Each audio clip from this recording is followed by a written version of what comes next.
Ok, buenas tardes con todos. Mi nombre es Enrique Gastón. En nombre de la Junta Directiva del IPIET, es un gusto tenerlos acá y es un gusto contar con la presencia de Jorge Picón, quien nos va a exponer sobre paraísos fiscales, rompiendo mitos, evolución, usos y normas antiparaíso. Las preguntas que tengan, por favor, pueden hacerlas en el chat directamente. Ok, Jorge Picón es abogado, MBA, doctor en Derecho Mercantil por la Universidad de Sevilla, ha sido profesor a nivel de posgrado y maestría de la UPC, Universidad de Lima y ESAN, entre otras. Es ex superintendente nacional jurídico de SUNAT. El libro desarrolla la evolución, identificación de los paraísos fiscales, los usos tributarios, medidas antiparaísos peruanas y otros países, y el tema de convenios de intercambio de información. Creo que el tema es de vital actualidad hoy en día. No está de más recordar que el 70% de la economía peruana es informal. Según datos de la OCDE, la presión tributaria versus el PBI es en el Perú 16%, que es un poco menos que Panamá, que califica como paraíso fiscal para muchas jurisdicciones. Panamá está a 16.10, o sea, un poco arriba que Perú. Y eso se ve claramente en esta pandemia que todos estamos sufriendo. Por si acaso, en el Perú, todo el tema de paraísos fiscales, las transacciones con paraísos fiscales en general son unas que deben ser analizadas juntas con las que son transacciones con quien califica como parte vinculada. Recuerden que parte vinculada será cualquiera que esté en alguno de los 14 supuestos del artículo 24 del Reglamento de la Ley de Impuesto a la Renta. Entonces, las transacciones con parte vinculadas y o paraísos fiscales, como coloquialmente se le llama, y cuyo detalle va a dar Jorge en un momento, esas transacciones tienen que estar analizadas en los correspondientes estudios o reportes sobre transferencias, básicamente el reporte local, ¿no? Entonces, claro, si tenemos en cuenta, para solo comentar temas que son públicos y notorios, que el Estado peruano le pagó a Odebrecht 13.500 millones de dólares en los últimos 15 años, hasta por caretas y giles en sus 13, sale que muchas de esas transacciones, de esos 13.500 millones de dólares, salió el dinero para las coimas, como probablemente con muchas transacciones vinculadas por servicios inexistentes o transacciones con paraísos fiscales, ¿no? Y cabe preguntarse, y en los reportes locales de transferencias, ¿dónde estaban esas operaciones? Probablemente ni siquiera se declaraban, ¿no? Bueno, si la empresa no daba esa información, pero bueno, el que hace el estudio no tiene por qué saberlo, pero y en las auditorías tampoco nadie vio nada, ¿no? Y cuando Sunata fue a auditar, tampoco vio nada. Entonces, creo que son temas que nos ponen a reflexionar sobre lo que ha pasado hace muy poco en el Perú. Los temas de lo que se ha podido recaudar por parte del gobierno peruano a raíz de la amnistía que se dio para repatriación de capitales. Yo creo que Jorge nos va a dar crédito, pero al final los montos que se recaudaron no fueron los que se creía, ¿no? Entonces creo que son temas de total coyuntura, por lo cual realmente es un gusto presentar a Jorge, quien se ha dado el trabajo de escribir sobre paraísos fiscales. Sabemos que la labor de escribir más aún sobre temas tributarios no es una labor que tiene todo el reconocimiento en Perú que se merece. Por eso en nombre del IPIET realmente es un honor y un gusto presentarles a Jorge Picón, quien nos va a hablar del tema. Los datos para quien quiera comprar el libro están ahí y realmente el mismo es altamente recomendable. Y sin más, le cedo el uso de la palabra a Jorge, a quien tenemos el gusto de escuchar hoy en día. Saludos. Jorge. Muchas gracias, Enrique. Como Enrique comenta, efectivamente, el tema de paraísos fiscales es un tema complejo de tratar. Digamos, yo vengo estudiando este tema en lo personal cuando trabajaba en la administración tributaria me vi captado por él, fue materia de mi tesis doctoral y es de alguna manera lo que he tratado de convertir es esta tesis doctoral en un libro entendible, o sea, puesto que las tesis doctorales siempre son muy complicadas de entender, pero sin lugar a dudas es un tema que en los últimos años ha tomado una vigencia muy fuerte a nivel de lo que son los medios de prensa. Nos hemos enterado de cosas que efectivamente han estado ocultas y que justamente es una de las características de los paraísos fiscales, la llamada opacidad, que lo vamos a comentar a lo largo de la charla. Ahora, el libro particularmente se trata de centrar en la definición de los paraísos fiscales, puesto que vamos a ver, y de hecho se desarrolla en el libro, que el concepto ha ido mutando en el tiempo, en los últimos 15 años, o sea, el concepto de los paraísos fiscales, los países no cooperantes o las jurisdicciones de baja imposición, son conceptos que han ido especificándose a su vez con efectos diferentes. Y y obviamente dentro de esta evolución, tratar de ver los usos que en la práctica pueden tener dentro de esquemas tributarios válidos, algunos de ellos, y cómo juegan las normas antielusión, inclusive la norma antielusiva general, con estas jurisdicciones que, bueno, a nivel mundial son más de 200 jurisdicciones, depende del concepto que usted quiera tener. La mayoría de publicaciones especializadas sobre esta materia, estamos hablando de más de 220 jurisdicciones al año 2018, jurisdicciones que se redimensionan y que empiezan a mutar en el tiempo, y sin perjuicio de los países que se califican como países de primer orden, que tienen dentro de ellos pedazos de sus jurisdicciones, pedazos de sus estados, pedazos de sus provincias, que tienen un régimen tributario preferente y que invitan a una inversión para reducir impuestos. Habiendo dicho eso, tratemos de empezar un poco para ponernos en orden respecto de este tema de la evolución. La siguiente lámina, por favor. Entonces, estos son los 4 temas que vamos a ver. De manera concepto y evolución, los usos tributarios de paraísos fiscales, puesto que vamos a ver que hay usos no tributarios. Las normas antiparaíso, norma tributaria peruana. ¿Qué dice la norma tributaria peruana? ¿Qué no dice la norma tributaria peruana? Puesto que hay temas que la norma tributaria peruana tiene o muy restringido o simplemente no toca. Y las principales estructuras que nos muestran los paraísos fiscales. Siguiente, por favor. Entonces, cuando hablamos de los paraísos fiscales y hablamos de su evolución, es importante, y es un tema que resaltamos en el libro, esto nos llevó a buscar literatura sumamente interesante que desarrolla el tema tributario a lo largo de la historia. De hecho, creo que justamente un hecho anecdótico cuando hacemos esta investigación es que creo que la seña de escritura más antigua de la humanidad está relacionada con el tema de impuestos.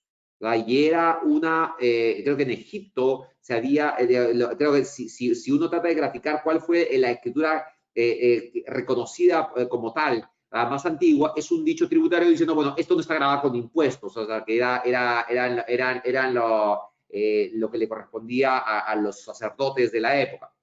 Entonces, la evolución de los paraísos fiscales ha empezado casi con la existencia de la tributación. Incluso planteamos algunos ejemplos que en la época romana, inclusive los grandes imperios, usaron los paraísos fiscales como un mecanismo un mecanismo casi político para debilitar eventualmente a algún enemigo comercialmente, puesto que el tema tributario obviamente tiene mucho que ver con el tema comercial. Si me cobran muchos impuestos en un lugar y tengo una rentabilidad equivalente en otro, pues voy a ese otro lugar donde me cobro menos impuestos. Entonces, la evolución de los paraísos fiscales, en realidad, a lo largo de la historia de la humanidad, es un tema sumamente interesante, puesto que no le damos demasiado detalle, ¿okay? Solamente es un tema casi anecdótico citado en las primeras páginas del libro, pero que tratamos de indicarle que no es un fenómeno nuevo. Ahora, las dimensiones que ha tomado a nivel de la globalización y el uso de la Internet son efectivamente increíblemente complejas, puesto que la Internet y la globalización permite que desde un celular el día de hoy usted pueda controlar cuentas que pueden estar situadas literalmente en cualquier punto del planeta. Entonces, los paraísos fiscales en ese contexto de una globalización, de una caída de las fronteras absolutas, y a través de un mecanismos tecnológicos que permiten controlar organizaciones, cuentas bancarias y lo que uno necesite desde un aparato móvil, como lo tenemos hoy en día, simplemente le da una relevancia espectacular, algunos dirán espeluznante. Entonces, en los últimos años, probablemente en los últimos 10, si usted ve los comentarios de la OCDE y la calificación de paraísos fiscales desde el año 98 a la fecha, va a ver que ha habido un cambio de rumbo muy fuerte, inclusive en los organismos internacionales, respecto de qué considera un paraíso fiscal y por qué algo es un paraíso fiscal y por qué hay que atacarlos específicamente. Uno de los momentos históricos en los cuales las grandes potencias señalan que se dan cuenta que ya no podían permitir la existencia, por ejemplo, impune de los paraísos fiscales, es con la gran crisis financiera del año 2008, en la cual los estados se dan cuenta que necesitaban recursos tributarios importantes y se dan cuenta que los paraísos fiscales iban contra sus intereses. Y ahí empiezan a desarrollarse los convenios internacionales. El primer, no obstante un convenio, pero la primera norma internacional que empieza a sacar los paraísos fiscales es FATCA, es esta norma americana, que no es un convenio, sino es una norma del Congreso americano, que obliga a todas las entidades a nivel mundial, aún en paraísos fiscales, a revelar información de los contribuyentes americanos. Luego, la OCDE, digamos, allá en el año 2015, 2016, y establece el CRS, que es una suerte de equivalente, pero ya a nivel de muchos países, que es justamente donde Perú está entrando y que, de acuerdo a la misión tributaria, esta información estarían llegando probablemente entre septiembre y octubre de este año. Algunos dicen que en realidad esto puede tener alguna demora, pero en principio el intercambio de información se ha convertido en una de las variantes que ataca una de las características principales de los paraísos fiscales, que es algo que se llama la opacidad, que es un ocultamiento de la identidad de la información, un no intercambio de información, que más que para el tema tributario, que también, pero ha dado lugar básicamente a que los paraísos fiscales sean ligados con temas de corrupción o actividades ilícitas, donde, si quieren, los criminales han venido guardando su dinero durante muchos años, lo cual no deja de ser cierto, por cierto. Sin embargo, es importante señalar que los paraísos fiscales, en un primer lugar, no tienen esa finalidad, pero sin embargo han tenido ese uso. Es importante entender que estos convenios, sin lugar a dudas, presentan un enorme nivel de riesgo para el contribuyente que no ha transparentado sus rentas y evidentemente, como bien lo decía Enrique, digamos, la mayoría de países que ha entrado en este convenio ha tratado de decirle a los contribuyentes: te voy a dar una amnistía, allánate, dime todos tus pecados y yo te voy a cobrar una cantidad fija de impuestos, pero regulariza todo tu pasado. Y Perú dio algo parecido en el año 2017. Esa repatriación en Perú fue un enorme fracaso. ¿Verdad? Y bueno, fracaso numérico, fracaso conceptual, fracaso como uno lo quiera ver, ¿ok? Porque en principio, si ustedes, yo me di el trabajo de viajar en distintas provincias del país durante el año 2017, que era el año del acogimiento, y la mayoría del país no estaba ni siquiera enterado de que existía esta amnistía. Sin prejuicio de eso, para esa fecha, el Perú tampoco había firmado ningún convenio que le hiciera a los contribuyentes percibir que existía un riesgo inminente de una detección de sus rentas no declaradas. Entonces, hay que tener claro que ese gran fracaso que tuvo la admisión tributaria peruana nos puede pasar una factura muy importante en este contexto, particularmente de la pandemia, a raíz de la necesidad de recursos fiscales. Es un tema que comentaremos probablemente más adelante. Siguiente, por favor. Entonces, cuando entendemos que los paraísos fiscales hay que, más que una definición exacta, uno lo define principalmente en base a sus características. En primer lugar, son lugares de baja o nula imposición directa, que de hecho nuestra legislación tomó ese nombre originalmente, lugares de baja o nula imposición. Quiere decir que no pagan impuesto a la renta o pagan un impuesto a la renta muy pequeño. Tienen una confidencialidad muy fuerte, este tema de la opacidad que les comentaba, que se plasmó hasta el año 2003, 2004, en que muchos de estos países tenían acciones al portador, con lo cual hacía poco menos que imposible saber quiénes eran los dueños. Esa raíz del tema del 11 de septiembre en Estados Unidos, que da el Acta Patriota y señala que los países que no podían tener acciones al portador o no podían tener ninguna relación con las grandes potencias. Tiene una atractiva legislación financiera y comercial, es decir, cuando usted quiere hacer un fideicomiso, por ejemplo, para sus hijos, si usted quiere hacer un fideicomiso en Perú para que esté custodiado su patrimonio para que sus hijos lo reciban, es algo que en Perú es carísimo, porque aquí en Perú, por ejemplo, los únicos fiduciarios son entidades reguladas por la SBS, mientras que en estos países un fiduciario puede ser cualquier persona, cualquier estudio de abogados. Entonces, es una legislación muy dinámica que se adapta mucho a la voluntad de las partes. Y, obviamente, un paraíso fiscal, para ser tal, tiene una estabilidad política y económica. Eso significa, me da cuenta, que no es que decida hoy día mañana ser paraíso fiscal, sino que en realidad tiene una idea de atraer a capital teniendo una baja imposición. Es importante señalar que la definición de paraíso fiscal ha mutado mucho en el tiempo y, de hecho, en la década del 90, Perú era considerado como un paraíso fiscal para fines mineros. Porque en Perú la tasa efectiva que se pagó durante mucho tiempo en minería era alrededor del 6%. Eso tiene algo que ver con el concepto de reinversión, en el cual se plantea una tasa del 30%, pero se podía no pagar por el 80% de la renta. Entonces, el concepto de paraíso fiscal de hace 20 años estaba ligado directamente al tema de la imposición. O sea, ¿cuál era tu tasa de imposición? Hoy en día, el concepto de paraíso fiscal o las llamadas jurisdicciones no cooperantes, por eso les comentaba que hoy en día se utiliza varios distintos conceptos, está relacionado con, oye, tú intercambias información, le das realmente a otras jurisdicciones información de quiénes son los inversionistas que están en tu país. ¿Verdad? Es decir, ya no se trata de si cobras muchos o impuestos o bajos impuestos, sino se trata de que estás intercambiando información para que otros fiscos puedan conocer quién está alojado en tu jurisdicción. Siguiente, por favor. Entonces, como yo les comentaba, esta definición ha generado una serie de problemas, puesto que al momento de ver la definición, las legislaciones tributarias tienen que tomar un camino para poder definir un paraíso fiscal, para saber, oye, bueno, para mí paraíso fiscal es esto y tiene tales consecuencias, las normas antiparaíso. Y claro, tenemos dos grandes opciones. O tenemos los listados taxativos, en los cuales para mí los paraísos fiscales son todas estas jurisdicciones. Entonces, usted tiene casos, los listados que daba en su época México, Brasil, entre otras jurisdicciones, España, ¿okay?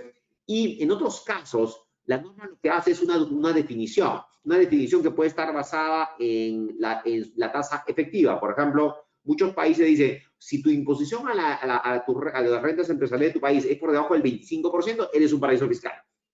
Otros países plantean una imposición en función a una proporción. Si tú grabas menos de 2/3 partes de lo que yo grabo, eres un paraíso fiscal. Entonces, en Perú se ha tomado un mix de ambos esquemas. O sea, hemos hecho un listado, es un listado poco actualizado, es un listado que en realidad no contempla una enorme cantidad de casuística que hoy en día vemos en el día a día, pero tengo una definición, una norma que me dice que una serie de otras jurisdicciones pueden incorporarse. Siguiente, por favor. Entonces, cuando hablamos de estas jurisdicciones, es importante entender que la elección peruana ha tomado como definición de paraíso fiscal por un lado, un listado, que tiene un listado de países, que son 44 países, originalmente 43 jurisdicciones, ¿okay? Y una definición que le permitiría a la administración tributaria incorporar otras jurisdicciones, pero que a lo largo de los 20 años que tiene la norma, la administración tributaria no ha usado esta norma a la fecha. Es decir, me imagino que ahora que venga los cruces de información, posiblemente quizás empiece a tener un poco más de actividad, pero estas normas, todas las normas que vamos a comentar, en Perú tienen 20 años. Y la administración tributaria no las ha utilizado de una manera relevante, por lo menos. Ok, entonces, como les comentaba, los paraísos fiscales, los libros que regulan estas cosas, o las páginas web que desarrollan e investigan sobre esto, plantean que hay por lo menos 220 a nivel global, claramente identificados. Perú identifica 44. lo que quiere decir que de acuerdo a las normas que tenemos localmente, es posible que la administración tributaria pueda considerar que hay una enorme cantidad de jurisdicciones que también son paraísos fiscales. Hay, por ejemplo, cuando desarrollamos el tema de paraíso fiscal, hay dos tipos de paraísos fiscales. Los tipos de paraísos fiscales tipo 1, que son países o jurisdicciones completas, en las cuales tienen una legislación equivalente. Y hay los paraísos fiscales tipo 2, en los cuales un país que puede ser de alta imposición, pero que tiene un territorio o un estado, sobre todo en los estados federales, dentro de su jurisdicción, que tiene una tributación especial. Por ejemplo, Estados Unidos, que tiene, por ejemplo, jurisdicciones como la de Florida, la de Delaware, que tiene una tributación preferente, o España, que es una empresa, un país de alta imposición, pero tiene las figuras de las entidades tenedoras de valores extranjeros, la CTVE, que tienen una tributación preferente y que no solo involucra los dividendos, sino también involucra otro tipo de rentas. Entonces, hay que tener claro que el principal problema al momento de enfrentarse a los paraísos fiscales es definir qué lo son. O sea, hay casos que quedan claros cuáles son los paraísos fiscales. Hay listados que simplemente se mantienen, que se repiten a lo largo de la mayoría de listados, pero hay otras jurisdicciones, como por ejemplo, aquí en Latinoamérica tenemos Uruguay, por ejemplo, ¿okay? Que la mayoría de especialistas consideran que es un paraíso fiscal, pero no está en nuestro listado, pese a que nuestro listado tiene 20 años y que ha sido renovado hace poco. ¿Se considerará por la legislación peruana Uruguay como un paraíso fiscal? Yo entendería que sí, pero entienden en cuenta que hay todo un problema respecto de su identificación al existir listados y en la definición darle el trabajo al auditor o a algún área interna de la administración tributaria de hacer esta verificación de la legislación correspondiente para ver si encaja en la legislación peruana. Entonces, ese es nuestro primer problema. O sea, saber si estamos ante un paraíso fiscal o no estamos ante un paraíso fiscal no es un problema pequeño, no es un problema subjetivo, es un gran problema, pero es un problema que enfrentan todas las jurisdicciones. Imaginemos que estamos ante un paraíso fiscal, ¿verdad? O una entidad que hace sus veces. Ahí entramos al tema de los usos. ¿Para qué se usan los paraísos fiscales? Lo primero, obviamente, estamos hablando de usos lícitos, ¿ok? Porque también tienen los usos ilícitos. Cuando uno habla de los usos de los paraísos fiscales, en lo personal, siempre equiparo la discusión de los paraísos fiscales a la discusión que se da con el tema del uso de armas. Es decir, un arma puede ser utilizada para la defensa de una persona, es decir, varias personas me quieren asaltar y quieren hacerle daño a mi familia y yo uso mi pistola para defender. Puede ser usada por un policía también en uso en una defensa, o puede ser usada por un delincuente. De acuerdo a los reportes que hay en Perú, la mayoría de armas son utilizadas por delincuentes, no por personas que quieren defenderse. Entonces, ¿son las armas buenas en sí mismas? Bueno, en lo personal considero que no, pero no se puede satanizar toda arma por el simple hecho de que al momento de disparar le haya daño a alguien, porque la ley establece que es posible que ese alguien me quiera hacer un daño y yo me esté defendiendo. Hay legislaciones como la americana que considera que es un derecho constitucional tener un arma, por ejemplo. Entonces, algo parecido pasa con los paraísos fiscales, es decir, tienen usos válidos, como por ejemplo protección patrimonial, ahorros tributarios o diversificación de inversiones. Es decir, hasta hace unos años en Perú, por ejemplo, si usted quería invertir en algún fondo mutuo, solo existían los de renta fija y renta variable. ¿Y quién invertía en la variable? Dios sabe. Pero si usted quería invertir, por ejemplo, no me interesa renta variable abstracta, yo quiero invertir en un fondo que invierta en las empresas, en la empresa de tecnología o en empresas de China o empresas específicamente de Estados Unidos, esos fondos no se hacían en Perú. Entonces, normalmente, para diversificar inversiones, uno terminaba yendo a este tipo de jurisdicciones donde sí están los grandes fondos, las grandes aseguradoras, que permiten una serie de vehículos, la creación de una serie de vehículos que permiten efectivamente diversificar inversiones. Sin embargo, vamos a concentrarnos en los usos tributarios, puesto que la mayoría de los presentes, ese es su principal interés. Siguiente, por favor. Cuando hablamos de usos tributarios de los paraísos fiscales, hablamos de 4 usos principalmente. Los domicilios de conveniencia, las sociedades base, las sociedades instrumentales y las sociedades prestadoras de servicios. Es importante señalar que estos 4 usos tienen a su vez una vacuna, tienen las llamadas normas antiparaíso que teóricamente tratan de neutralizar con determinadas restricciones, que es parte de lo que, de lo que se analiza en el libro. Es decir, oye, tu norma dice una serie de cosas, tomó tales teorías, pero la realidad es 100 y tu norma ha cubierto 25 o 30. ¿Es válido que el privado haga el uso que la norma no ha cubierto? Ya veremos en un momento. Entonces, domicilio de conveniencia, sociedades base, sociedades instrumentales y sociedades prestadoras de servicio. Siguiente, por favor. Cuando hablamos de domicilio de conveniencia, como ustedes saben, la legislación peruana... uno más, por favor, creo que faltan unos... ahí está.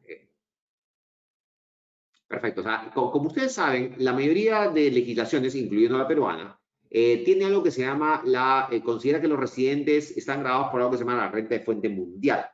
Entonces, dentro de los domicilios de conveniencia, tenemos específicamente que hay una serie de jurisdicciones que básicamente lo que hacen es darle una residencia a contribuyentes, a personas naturales normalmente, en las cuales le dicen, mira, yo no te voy a grabar mayor cosa o te voy a grabar una cantidad muy pequeña de rentas, pero, o sea, en principio, y para tú adquirir mi pasaporte, mi residencia tributaria, tienes que estar una semana o hacer un convenio. Digamos, es muy común la residencia tributaria panameña, la suiza. Recientemente, en la pandemia, ha salido una norma en Uruguay en la cual simplemente uno puede adquirir, con unas inversiones, una residencia tributaria en Uruguay. Entonces, los domicilios de conveniencia consisten en romper el vínculo que me lleva a una única jurisdicción, es decir, no voy a estar más de 6 meses dentro del territorio peruano, voy a estar en otras jurisdicciones, y si me pregunto cuál es mi jurisdicción, es una jurisdicción de baja o nula imposición. Entonces, estos domicilios de conveniencia están desarrollados en el libro, o sea, en la que se plantea, la OCDE plantea este tema de manera reiterada, como estos países que dan una residencia tan fácilmente se han convertido en un problema para los países de fuerte imposición. Sobre todo para aquellos países que no solamente graban la renta, como es el caso peruano, sino que muchos países graban también parte del patrimonio o también la herencia. Ambas cosas no son grabadas por la jurisdicción peruana aún, porque como ustedes bien deben haber seguido, hay la pretensión de grabar el patrimonio, los grandes patrimonios en los meses futuros a raíz del tema de la pandemia. Siguiente, por favor. Entonces, el domicilio de conveniencia, como les comentaba, es la capacidad que estos países establecen figuras por las cuales se rompen la residencia tributaria en una jurisdicción como la peruana y se establece una residencia en la cual la imposición no grava las rentas de fuente mundial. Normalmente, cuando estamos hablando de tipo de residencia, estamos hablando de personas o que tienen grandes patrimonios o que tienen trabajos como artistas, deportistas o consultores que viajan constantemente y que no tienen un apego específico a un determinado territorio en un país. El segundo uso son las llamadas sociedades base.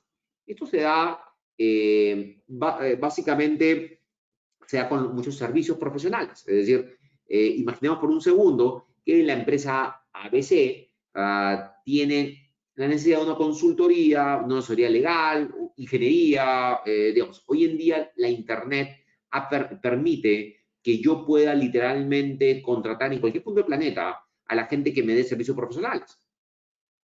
Y la estructura legal desde la cual cobro, digamos, no tiene que estar ligada al territorio donde yo resido.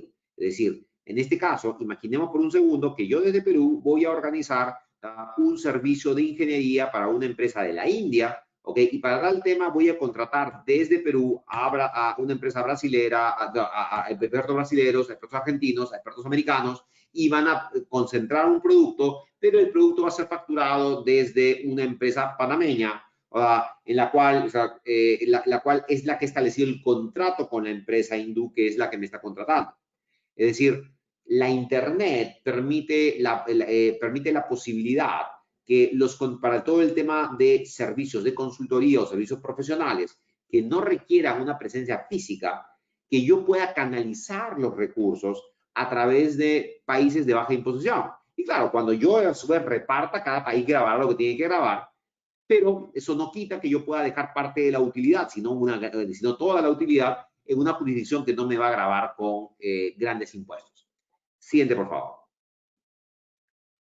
Las sociedades instrumentales, o sea, básicamente funcionan normalmente son para bienes muebles, también se puede hacer para servicios, pero consiste en algo muy simple, ¿verdad? Es decir, un producto peruano que tiene que llegar, en el caso del ejemplo, a territorio americano son mis clientes, ¿verdad? Y el precio final es de 90, ¿verdad? Yo puedo exportarlo a Perú a nivel, no de envío, porque el envío puede llegar directo a Estados Unidos, pero a nivel de documento yo se lo vendo a una empresa panameña a 10, pagando mis impuestos, y ahí está la participación de utilidades de los trabajadores, ahí están los recursos financieros, ahí viene un motivo por el cual muchas empresas se han mostrado como insolventes porque no tienen márgenes suficientes, pero la empresa que intermedia y que finalmente le vende el producto al cliente final es una empresa que quizás sea de los mismos dueños o vinculada finalmente a la empresa peruana y es la que margina en el camino. Se entiende, como vamos a ver más adelante, que este uso o mal uso de los paraísos fiscales debería atacarse con, como decía Enrique en su momento, con normas de precio de transferencia. El único detalle es que la norma de precio de transferencia, pese a tener cerca de 24 años en la legislación peruana, estamos hablando de 16 en los términos como estaba ahorita, o un buen porcentaje, ha sido muy poco aplicada o muy poco fiscalizada por la administración tributaria. Es decir, como ustedes ya deben saber, las normas tributarias, si son dadas, si no son controladas, simplemente es como que no estuvieran escritas. Siguiente, por favor. Así como sea con la subvaluación de exportaciones, también sea con la sobrevaluación de importaciones. Si yo traigo a territorio peruano un bien que en otra jurisdicción cuesta $1, o sea, pero una jurisdicción intermedia me lo refactura a 10 y el precio de venta al público es 14, el margen que va a tributar en Perú para efecto de impuesto a la renta va a ser bajo. Usted me dirá, oye, pero esos 10 van a estar grabados con IGB y aranceles. Bueno, el IGB se recupera en la venta final. Y los aranceles nunca compiten a nivel de tasa, por lo menos, con el impuesto a la renta. Siguiente, por favor. Finalmente están las sociedades de servicios, según las cuales yo puedo establecer en empresas, en estas jurisdicciones, empresas que venden servicios, me cobran regalías por intangibles, que pueden estar o sobrevaluados o pueden ser simplemente no reales. Es importante entender que las sociedades de servicios son una de las principales amenazas de los fiscos, pero que puede llevarme a una defensa absurda del fisco peruano. ¿Okay? Claro, entender que una operación con un paraíso fiscal tiene un velo de duda respecto a su realidad es un tema válido. Negarlo al 100% en su deducción y además extender esa duda a cualquier operación ya es un extremo al que ha llegado el fisco peruano que resulta absurdo. Siguiente, por favor. Y bueno, lo que hacen, como les comentaba, la mayoría de fiscos, como el español, por ejemplo, plantea que hay una duda respecto de la realidad de servicio y que le traslada la carga a la prueba al contribuyente de que el servicio es real y que el monto es válido. La legislación peruana se fue al otro extremo, en la cual dice que, oye, te desconozco cualquier servicio de un paraíso fiscal, punto, se acabó. No, así me pruebes que es real, no importa, no te lo acepto. Siguiente, por favor. Entonces, entendiendo todos los usos de los paraísos fiscales, se generan las normas antiparaíso, es decir, que en realidad son vacunas contra cada una de las enfermedades que podrían generarse. Es importante que tenga claro que estas vacunas nunca son absolutas, nunca son perfectas, es decir, cada una de las vacunas tiene tal nivel de restricciones que cuando uno lo analiza, hay una serie de medidas que pueden impedir que la vacuna sea aplicada o surta efectos. Veamos. Medidas antiparaíso. Siguiente, por favor. El principio general es que si es que existen los paraísos fiscales y no hay normas antielusivas que los traten de restringir, el mercado termina obligando a utilizarlos o esta reducción de impuestos se va a plasmar en una pérdida de competitividad que va a terminar, o si no, afectando a la competencia, quizás sacando el mercado a alguien que esté en todo esto. Es importante entender que estamos en un contexto en el cual todas estas normas que estoy comentando, defensivas, podrían terminar pasándonos una factura, porque yo no puedo, yo como país, en un mundo globalizado, no puedo ponerme en el plan, o sea, que voy a hacer lo que yo quiera, porque lamentablemente el país pierde competitividad como tal. Entonces, es un tema que hay que entender, hay que fiscalizarlo, hay que controlar los excesos, pero no por controlar el exceso me voy al tema de prohibir todo. Entonces, veamos alguna de estas normas. Siguiente, por favor. Tenemos 5 normas antiparaíso, de las cuales en la legislación peruana están contempladas solamente 4. Y vamos a ver que a nivel pragmático, por lo menos, o sea, quizás 2 de esas normas solo sean aplicables. Siguiente. Ok. Siguiente, anterior, entonces la anterior. Cuando hablamos de la cuarentena fiscal, estamos conversando que es la contraparte del domicilio fiscal de conveniencia. Es decir, la cuarentena fiscal consiste, Perú no tiene esta legislación, ¿okay? Pero consiste en señalar que si es que estamos ante una persona domiciliada en un país como España, por ejemplo, se quiere ir a residir a una jurisdicción que España califica como paraíso fiscal, le dice, mira, bacán, pero no surte efectos tu cambio por los próximos 5 años. Y en esos 5 años vas a verificar si realmente te has mudado o era solamente un acto de ilusión. Es una fuerte, pero finalmente Perú no tiene ninguna norma parecida, con lo cual no habría mucho que comentar. La transparencia fiscal internacional es una de esas normas, probablemente una de las más comentadas, y es una de las normas que no son sencillas de aplicar, que está íntimamente relacionada con el concepto de beneficiario final que Perú ha implementado a nivel de PRICO, por lo menos en diciembre del año pasado. Pero la transparencia fiscal internacional consiste en que para fines tributarios, la entidad controlada no domiciliada, que es normalmente un paraíso fiscal, se considera como no existente para fines tributarios. Quiere decir que si esta empresa, yo creo una offshore en Panamá, que tiene cuentas bancarias y recibe intereses por $100,000 o ganancias por $100,000. Si esto fuera una sociedad constituida en otra jurisdicción, yo tendría que esperar que la sociedad me reparta dividendos para en ese momento pagar impuestos. Pues con la transferencia fiscal eso no hace falta. Si la sociedad los recibe, se entiende que yo los estoy recibiendo. O sea, para eso hace falta que yo demuestre que existe el control. O sea, yo tengo que controlar a la entidad no domiciliada para que, de acuerdo a la norma peruana, los conceptos de control que van cambiando de legislación a legislación, para que esas rentas me sean imputadas a mí como si la empresa no existiera legalmente. La subcapitalización es otra norma que básicamente lo que restringe es que las entidades vinculadas en paraísos fiscales, aquí en Perú se ha ido mucho más lejos que eso, pero imaginemos que eso es lo que decía la legislación, señala que la subcapitalización es, yo le traigo una empresa y en vez de ponerle un capital de 1 millón, le pongo un capital de 10,000 soles y todo el resto lo pongo como si fuera un pasivo y para que me pague intereses. Entonces, la legislación peruana y mucha de la legislación no acepta esto, porque es que yo acepto que le prestes dinero hasta 3 veces el patrimonio de la empresa, que es el coeficiente que utiliza Perú, pero cuando el dinero proviene de entidades vinculadas o no domiciliadas. En Perú se han ido al extremo de no importa de dónde venga el dinero, se aplica ese coeficiente, lo cual es absurdo realmente. Precio de transferencia son la vacuna contra las sociedades instrumentales, es decir, las sociedades instrumentales en este caso, como les comentaba, es cuando yo subvalúo exportaciones o sobrevalúo importaciones.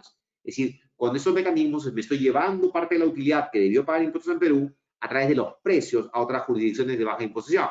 Entonces, los precios de transferencia lo que hacen es adaptar el precio al monto que realmente debería haber cobrado de acuerdo a las normas de libre competencia. En Perú, la aplicación de la norma de precio de transferencia ha sido mala a muy mala en los últimos 15, 16 años, que es cuando existe la norma de manera completa. Y bueno, eso responde mucho a una falta de capacitación de la entidad tributaria que en este tema es relevante, ¿no? Y como les decía, cuando hablamos de las empresas de servicios, la norma de muchos países lo que hace es, ante un servicio proveniente de un paraíso fiscal, invierte la carga de la prueba y le dice, demuéstrame tu contribuyente que el servicio es real y que el precio que estás cobrando es real. Perú se ha ido a una figura extrema en la que dice, ¿sabes qué? Voy a prohibir toda deducción de un servicio que venga desde un paraíso fiscal. Es decir, así me pruebe que el servicio es real, salvo 5 casos específicamente en la norma, que está en la norma, en principio yo no voy a aceptar una deducción de un servicio de un paraíso fiscal. Obviamente esto termina siendo un problema porque una gran cantidad de entidades que domicilian en paraíso fiscal dan servicios reales, pero que lamentablemente en base a esta legislación no serían permitidos en Perú y eso, como les comentaba hace un momento, le quitan competitividad a la legislación tributaria peruana. Y bien, o sea, la norma, el libro trata de desarrollar cada uno de estos conceptos, es decir, el tema da para mucho, mucho más, pero quizás en este caso lo recomendable es tratar de responder sus preguntas como para poder ubicar un poquito más la materia.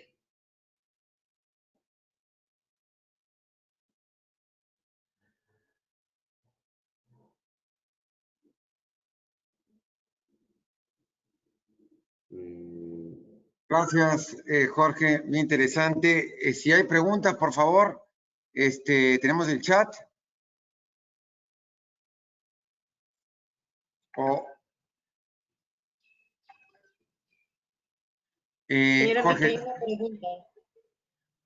Porque te leo, dice, si tiene bonos en Colombia que generan intereses, ¿se debe tributar en Perú como renta de fuente extranjera o por la edición 578 no se graba en Perú?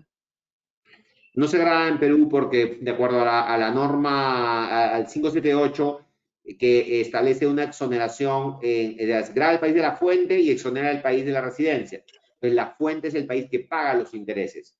Entonces, Perú es el país de la residencia que no debería aplicar ningún impuesto. Perfecto. Si hay alguna otra pregunta, por favor, pueden ponerlo en la parte de preguntas.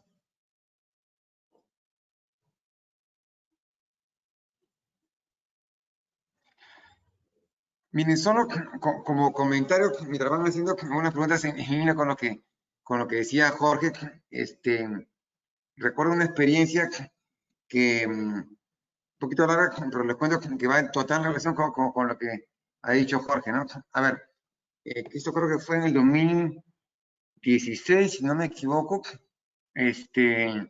fui a Panamá por la Universidad de Leiden, como par de profesores para dictar un curso sobre transferencias, era toda una semana. De hecho, éramos 3 profesores, un profesor brasileño, un italiano y yo, fueron 3 semanas intensivas de temas de tributación internacional, una de las cuales era sobre transferencias, ¿no? Entonces, hubo gente de toda Latinoamérica, y interesante, bueno, clase era casi todo el día, por decir, de 8 a 4, 8 a 3, con un breve almuerzo. Entonces, recuerdo que obviamente había muchos panameños y cuando hablábamos del tema de paraísos fiscales decíamos, oye, ¿sabes qué? Panamá, para muchas jurisdicciones calificado como paraísos fiscales, normalmente habían los abogados que decían, no, pero eso va contra la soberanía y todo. Yo no estoy haciendo un juicio de valor, estoy diciendo lo que dice la norma. Si tú no lo quieres escuchar, bueno. Entonces decían, no, porque ¿para qué interesa? Que oye, en todo caso, según la norma peruana y en muchos países, si es una transacción con paraíso fiscal, simplemente tienes que analizarlo bajo la norma de transferencias. El análisis te dirá si cumple con el principio o no, y si habrá justo o no, es todo otro tema, pero simplemente analiza, ¿no? Y recuerdo que muchos abogados decían, oye, no, pero eso está mal, porque en todo caso, con intercambio de información, de la tributaria de algún país que quiera saber quién es el accionista, lo puede ver. Ok, bueno. En fin, y los abogados, pues, pueden hablar, pues, o podemos horas de horas del tema, ¿no?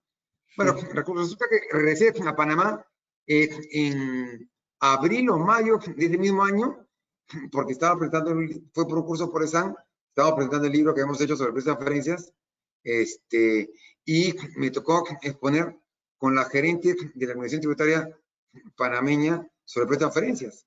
Entonces, y bueno, entre enero que había ido por Leden y mayo, junio que había ido por el libro, había una gran diferencia. ¿Qué había pasado? Los Panama Papers. Claro. Entonces, ¿qué pasaba en los Panama Papers?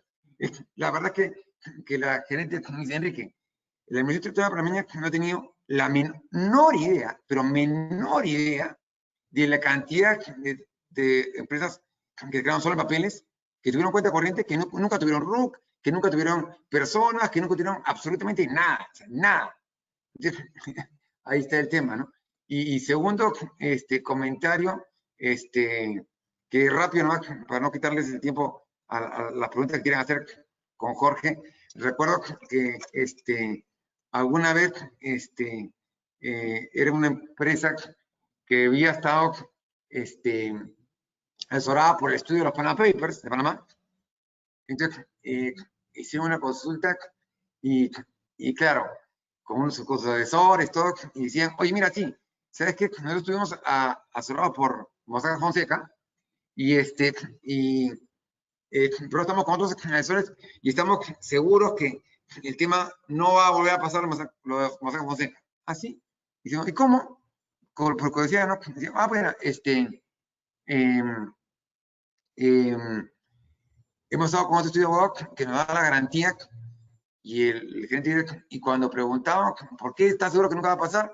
Y no, ¿quieres seguridad? Sí, ya perfecto, vamos a tal piso, se abre el ascensor, me dice, un guardia de seguridad con una pistola, una escopeta prácticamente, te revisan todo, dejas todo lo electrónico, abren su caja fuerte que dice como una boda de un banco, y no hay nada electrónico, y bueno, decía, acá están los archivos.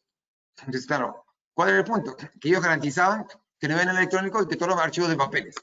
Entonces, claro, sí, el que cree que puede hacer solo archivos de papeles, donde no hay sustancia sobre forma, no hay nada, y cree que con eso está seguro, bueno, pues, ya qué más vas a decir, pues en esos argumentos ya te callas, ¿no? Te ríes, ¿no? Entonces, pues, ese tipo de cosas hay, pues, en Latinoamérica, ¿no? Y en forma descarada, bueno, como Jorge, y es cuestión que el ministro haga su labor y vaya al fondo versus la forma, ¿no? Son dos comentarios más puntuales, disculpe que haya robado minutos. Preguntas, por favor, aprovechemos acá está, Jorge, te leo una pregunta que dice, ¿cuál es la diferencia entre territorio país no cooperante con un país de bajo nivel de imposición o con régimen fiscal preferencial? Un país no cooperante está ligado básicamente al concepto de no intercambiar información. Es decir, yo puedo ser un país, de hecho, como van a ver, en el libro se hace toda una cronología de cómo los países, las jurisdicciones van reduciéndose.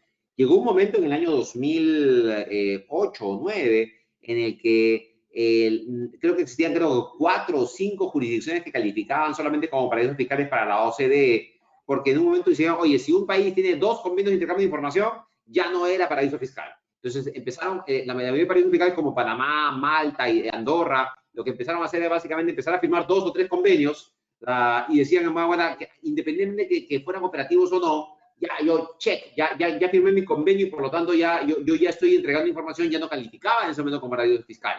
Entonces, al día de hoy las entidades no cooperantes se han reducido, básicamente se refiere al absoluto no intercambio de información o que tienen sistemas financieros que tienen una enorme opacidad. O sea, me da cuenta, con lo cual, y estamos hablando, en algunos casos, algunos de esos listados ya linda con un país casi terrorista, como uno de estados terroristas, como ustedes pueden ver en el listado que tenemos vigente en Perú. Cuando hablamos de jurisdicciones de baja imposición, ahí sí estamos hablando de un tema netamente de tasa tributaria, en la cual no tiene que ver si intercambias información o no, sino está relacionado con el hecho de, oye, bueno, este país cobra cero. Es decir, esta jurisdicción, si yo ubico mi empresa en este país, o sea, y recibe la renta respecto a una renta que en Perú pagaría 29.5, esta jurisdicción me paga cero, me cobra cero, que normalmente está ligado estas baja o nula imposición a lo que se considera los territorios offshore. O sea, es decir, aquellos territorios en los cuales el paraíso fiscal, el Estado renuncia a gravar impuestos sobre cualquier operación realizada fuera de la jurisdicción, o sea, más allá de la costa, como dice el nombre. Entonces, Es la enorme diferencia. O sea, el no cooperante es aquel que simplemente no da información, es opacidad, no tiene convenios de intercambio de información. Ojo, no significa que lo tenga con Perú específicamente, ¿ah? Lo tiene, digamos, califica como no cooperante, o sea, cuando no tiene un número de convenios con países de la OCDE, de la OCDE, o sea, que podrían haberse recogido, yo quiero España, y Perú, o sea, ¿sabes qué? No te doy nada, pero eso no significa que no sea cooperante. Y como le digo, la baja de la imposición está relacionada con el tema de la tasa impositiva, ¿verdad? Y cómo se estructura esta jurisdicción para que los contribuyentes puedan querer dejar la utilidad ahí por una cuestión netamente tributaria, ¿no? Gracias, Jorge. La misma persona pregunta, ¿Uruguay es o no paraíso fiscal? ¿Por qué? También te leo otra pregunta de Nora. Dice, si se tiene operaciones con paraísos fiscales y se tiene el sustento de las operaciones, ¿afecta al uso del crédito fiscal por el IGB no domiciliado pagado por dicha operación? Bueno, a la primera pregunta, Uruguay califica, o sea, definitivamente Uruguay no califica como una entidad no cooperante, ¿ok? Porque Uruguay sí intercambia información, pero que es una jurisdicción de baja o nula imposición, la respuesta es sí, o sea, de hecho tiene un régimen muy parecido al de Panamá para estos fines. Respecto a la segunda pregunta, respecto a si es que el crédito fiscal pagado, estamos hablando de, yo recibo un servicio prestado desde Panamá, en la cual no hay discusión si es un paraíso fiscal en base a la legislación peruana, ¿ok? Y me cobraron $100.000. Y yo, por $100.000, como uso un servicio, he pagado $18.000 de IGB. ¿Puede usar el crédito fiscal? De acuerdo a la legislación peruana, no podría, porque para el uso del crédito fiscal haría falta que ese gasto sea deducible. Y el servicio prestado desde un paraíso fiscal es por defecto no deducible, salvo que esté en las excepciones previstas en la ley tributaria. Perfecto. Miguel Arancibia pregunta, ¿los gastos que provienen de Holanda no son deducibles por ser paraísos fiscales?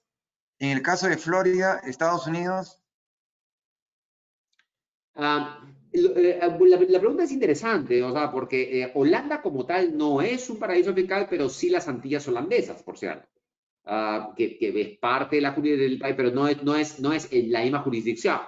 Entonces, ante esa pregunta, hay que tener claro que si estamos hablando de una factura de Antillas holandesas, la norma tributaria simplemente prohíbe la deducción del gasto. Es decir, no me da la capacidad de probar, como les comentaba hace un momento, si es que el gasto fue real o si el valor fue justo. Me dice simplemente, viene de un paraíso fiscal, el servicio no es deducible. Florida de los Estados Unidos. O sea, no es un paraíso fiscal tipo 1, sino de lo que les comentaba, que desarrolló el libro como paraíso fiscal tipo 2. O sea, es decir, está dentro de un país de fuerte imposición, pero para determinados fines tiene un tipo de sociedad en una de sus jurisdicciones que tiene una imposición baja. O sea, porque ellos no graban lo que no ocurra dentro de los Estados Unidos, siempre y cuando estemos hablando de una LLC, entiendo que es la pregunta, porque si es otro tipo de empresa, pagaría impuestos en Estados Unidos. Entonces, si estamos hablando de una empresa, esta es la Limited Liability Companies de Florida, de acuerdo al concepto de otros países, de abstracto de paraíso fiscal, podría ser entendido como un paraíso fiscal. De hecho, un listado que sacó Ecuador hace un tiempo lo calificó como paraíso fiscal, son unos pocos que lo hizo, por cierto. Y también hay una serie de listados de páginas web que desarrolla el tema de paraísos fiscales en la web, que lo citamos en el libro, que sí califica a Florida como un paraíso fiscal. De acuerdo a nuestra legislación, a mi entender, Florida no califica como un paraíso fiscal, porque no entra dentro del concepto amplio de país o jurisdicción en los términos que la ley tributaria plantea. Es un tema discutible, por cierto. ¿Okay? Pero si es que no es un paraíso fiscal, obviamente no me pueden desconocer el gasto. Y es que sí se considera como paraíso fiscal, cosa que, como le digo, es la primera gran discusión que había respecto a estas jurisdicciones. Es decir, no está en el listado. Si está en el listado no hay nada que discutir. Pero yo les decía que había más de 220 paraísos fiscales y el listado solo tiene 44. ¿Verdad? Entonces uno dice, oye, quiere decir, hermano, que hay más de 170 países, jurisdicciones que están fuera de ese listado y que tienen la tributación justamente que tanto teme Perú, de acuerdo a su definición. Tendríamos que discutir para empezar si es un paraíso fiscal. Si llegáramos a la conclusión que lo es, bueno, el servicio efectivamente no sería deducible. Ahora, yo no he visto acotaciones de la administración tributaria relacionadas con jurisdicciones que no están dentro del listado a la fecha. como les comentaba, la norma tiene 20 años ya. Perfecto. Ahora, a ver, Moisés, perdón, Henry Plasencia pregunta sobre Uruguay. Vuelvo a preguntar sobre Uruguay. Dice, Uruguay sigue siendo un estado territorial, solo graba renta de fuente uruguaya. Y dentro de Uruguay, Jorge Alarcón pregunta, actualmente las operaciones con Uruguay, si no está en la lista peruana de la ley de impuesto a renta, ¿cómo debería actuar con Uruguay? Bueno, la mayoría de analistas que ven el tema de los paraísos fiscales considera que Uruguay califica como un paraíso fiscal. Como yo les comentaba hace un momento, la legislación peruana tiene una doble estructura o armas, a falta de una mejor palabra. Tiene un listado de jurisdicciones en las cuales no está Uruguay, pero tiene una definición que dice, lo que no está en el listado, compáralo con la definición. Obviamente, es un tema muy complejo porque supondría que el contribuyente tendría que analizar la legislación del país con el que estoy teniendo una relación, ¿okay? Para ver si ese país no califica o no como un paraíso fiscal, lo cual obviamente es algo increíblemente poco probable. Pero si se dieran ese trabajo con Uruguay, a mi entender, Uruguay sí calificaría como un paraíso fiscal dentro del concepto de la norma peruana. Sin embargo, una vez más, nunca he visto un reparo de SUNAT bajo la premisa que acabo de decir. Perfecto. Moisés Leonardo López Orihuela pregunta, ¿la OCDE no considera como paraísos fiscales estados dentro de Estados Unidos como Delaware? Nosotros, los países latinoamericanos y los europeos, ¿deberíamos de hacerlo? Es una buena pregunta en realidad. Es decir, la gran pregunta es, lo que Perú tiene que hacer efectivamente es tratar de proteger su jurisdicción, o sea, efectivamente su imposición, porque la lucha de los paraísos fiscales es una lucha, aunque no lo crean, ambivalente. En un contexto como la pandemia actual, lo que Perú va a privilegiar probablemente en los meses por venir es la atracción de la inversión para creación del empleo. Okay. Ahora, normalmente la atracción de la inversión para creación de empleo va en una línea inversa al tema de restricciones, reducción de gasto para por el tema de pago de impuestos. Entonces, Perú, como decía, la OCDE no califica a los territorios, a los estados americanos, que Florida, Delaware, Nevada, Wyoming, como jurisdicciones calificadas como paraísos fiscales. Ciertamente no lo hace. Nosotros deberíamos hacerlo. Evidentemente tenemos que tener la capacidad de saber si nos están sacando la vuelta en una determinada estructura o no.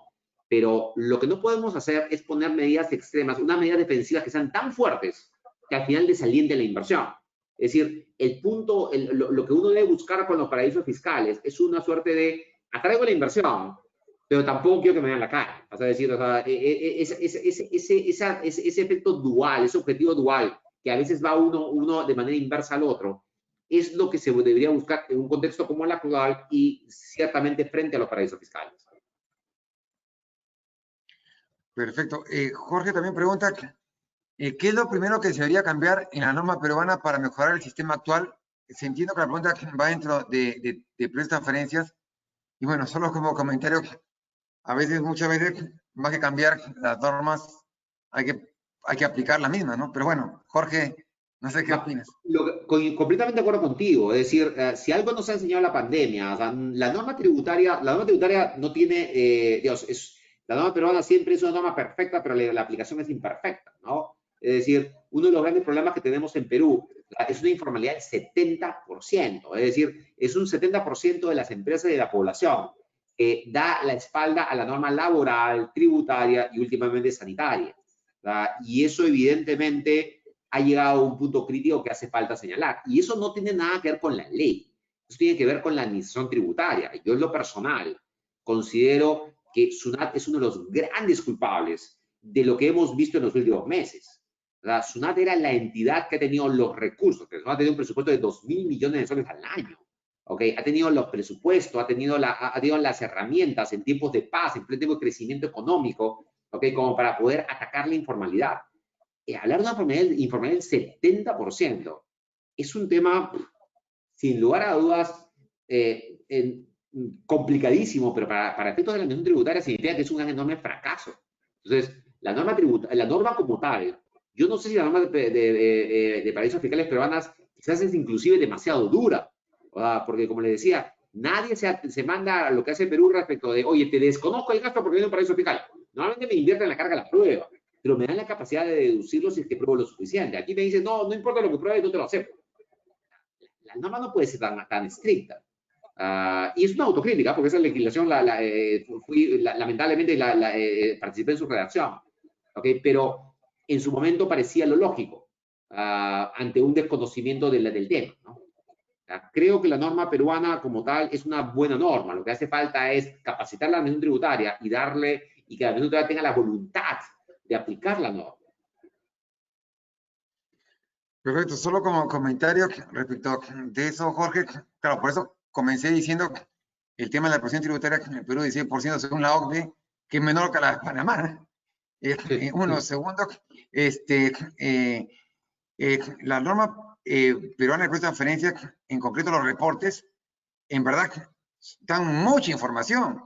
O sea, son reportes muy buenos a nivel comparativo, que se tiene todas las herramientas. La pregunta es, oye, todas las relaciones desde hacia a través, bueno, de paraísos fiscales, para no hablar de términos largos, todas las relaciones desde hacia a través de paraísos fiscales que se deben de declarar a SUNAT en los reportes locales, ¿se están declarando o no? O sea, ya, pues, vamos directamente al punto. O sea, ¿se aprendió lo de Odebrecht o no?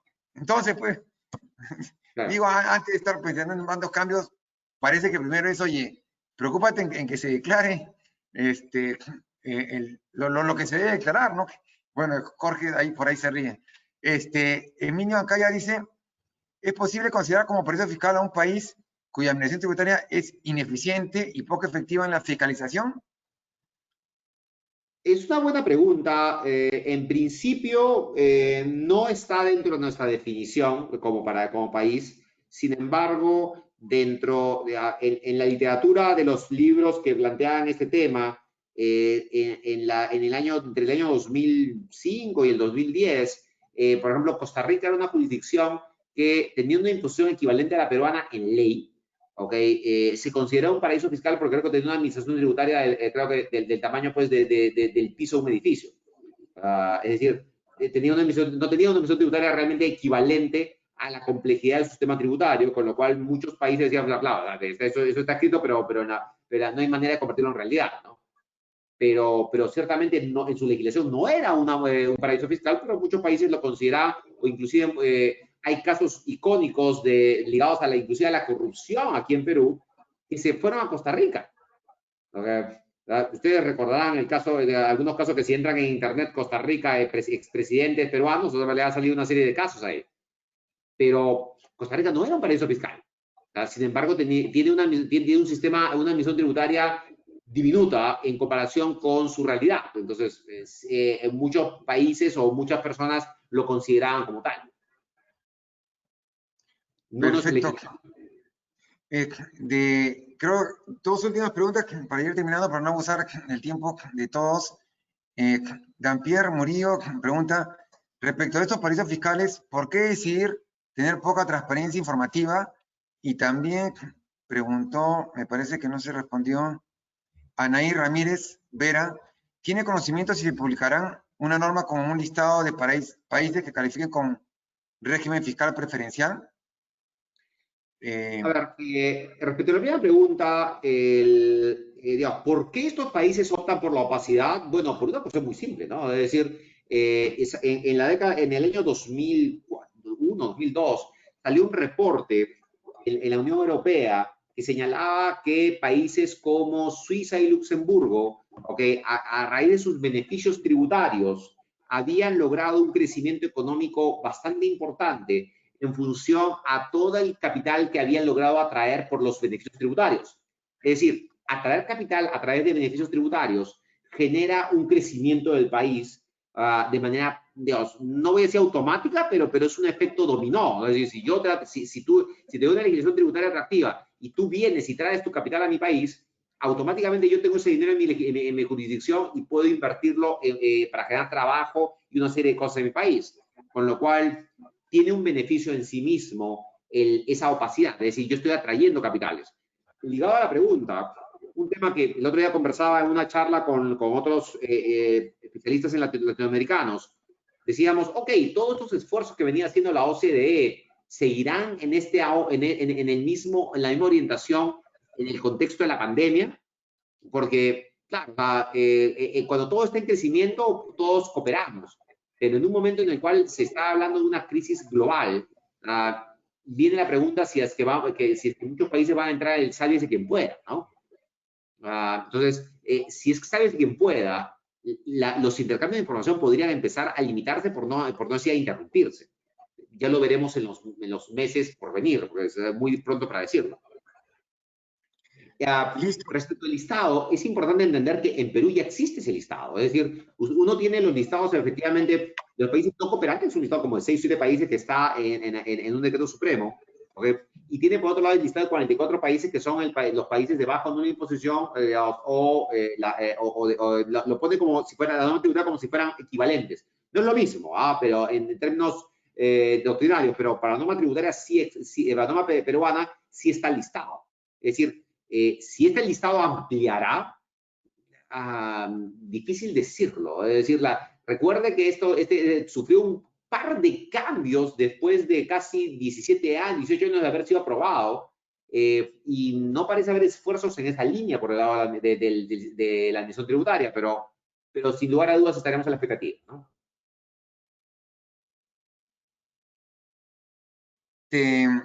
Bueno, solo para comentarios finales, bueno, el libro, en verdad, como dije, es altamente recomendable. Trata sobre la norma peruana, pero también no solo aplicable para Perú. El capítulo 7 habla del FATCA y el CRS, Un mundo sin secretos. El capítulo 8 habla sobre principales estructuras y jurisdicciones en Centroamérica, tema de Aruba, Panamá, las fundaciones, los trusts. En verdad, el libro es altamente recomendable. Ahí tienen los datos para cualquier pedido. En nombre del IPIET, solo agradecerles por su participación y sus preguntas, a Jorge por su excelente exposición, y los invito una vez más realmente a comprar el libro y aprovechar el mismo. Muchas gracias. Gracias, saludos a todos. Saludos, cuídense mucho.